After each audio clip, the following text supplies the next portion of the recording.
बारामती विधानसभा पोटनिवडणूक जाहीर झालेली आहे आणि या विधानसभा मतदारसंघातून राज्याचे उपमुख्यमंत्री सुनेत्राताई पवार या निवडणूक लढवत आहेत। अजितदादांच्या दुर्दैवी निधनानंतर सुनेत्रा वहिनींनी या राज्याच्या पहिल्या महिला उपमुख्यमंत्री म्हणून शपथ घेतली आणि पदभार देखील त्यांनी घेतला। त्यानंतर आलेली ही निवडणूक आहे।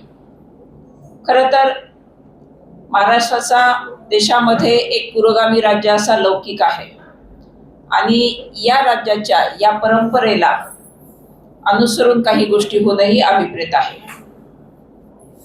मला चांगलं आठवतंय, मेटे साहेबांनी त्यांची राजकीय कारकीर्द ही राष्ट्रवादी काँग्रेस पक्षामधून सुरू केली होती।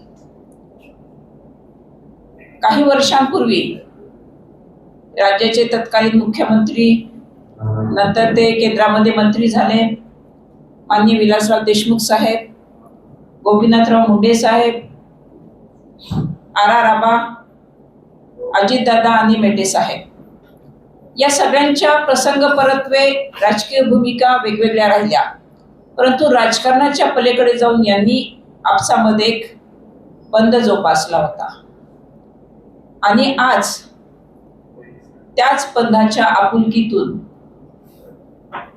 आम्ही शिवसंग्राम या संघटनेच्या वतीने बारामती विधानसभा मतदारसंघातून निवडणूक लढवत असणाऱ्या आदरणीय सुनेत्रा वहिनींना आमचा पाठिंबा जाहीर करतोय। खरं तर ही प्रत्येक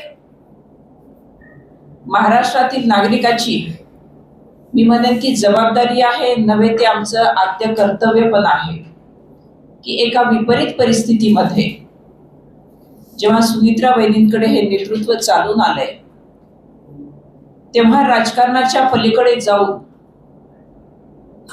एक भावनिक बंध जोपासून महाराष्ट्राची ही जी पुरोगामी परंपरा आहे ती दृग्गोचर करण्याची आपल्याला सगळ्यांना एक संधी आहे। आज खरं तर अनेक गोष्टींचं राजकारण होताना आपण पाहतोय, परंतु या पोटनिवडणुकीमध्ये राजकारण न करता आदरणीय सुनेत्रा वहिनींना सर्वतोपरी सर्वमुखी पाठिंबा मिळावा।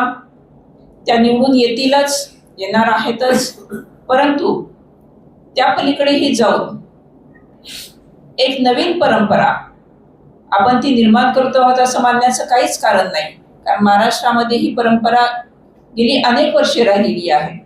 एखाद्या लोकनेत्याच्या निधनानंतर त्यांच्या कुटुंबियांना तिथे संधी दिली जाणं आणि त्यांच्या मागे सगळ्यांनी एक भावनिक आधार म्हणून उभे राहणं हे आपण सगळ्यांनी अनुभवलंय आणि आज त्याच भूमिकेतून, त्याच मानसिकतेमधून शिवसंग्राम या सामाजिक संघटनेचा बारामती विधानसभा पोटनिवडणुकीसाठी आदरणीय सुनेत्रा वहिनी पवार यांना आमचा पाठिंबा आम्ही जाहीर करत आहोत।